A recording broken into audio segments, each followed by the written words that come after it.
منڈی بہاؤدین سے ایک خبر ہے۔ ڈپٹی کمشنر عدیل حیدر کی زیر صدارت ضلعی محکموں کے سربراہان کا ایک اہم اجلاس منعقد ہوا، جس میں مختلف محکموں کی کارکردگی اور جاری ترقیاتی منصوبوں کا تفصیلی جائزہ لیا گیا۔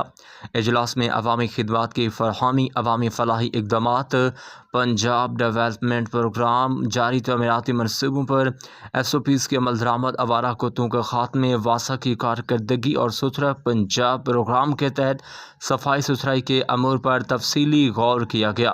اس موقع پر انسانی جانوں کے تحفظ کے لیے گٹروں کے ڈھکنوں کی 100% تنصیب، رہائشی علاقوں میں سیوریج اور ڈرین نالوں کو کور کرنے سمیت دیگر اہم منصوبوں کی پیش رفت بھی زیر بحث آئی۔ ڈپٹی کمشنر نے متعلقہ افسران کو ہدایت کی کہ عوامی مسائل کے حل کے لیے تمام وسائل بروئے کار لائے جائیں اور مقررہ اہداف کو بروقت مکمل کیا جائے۔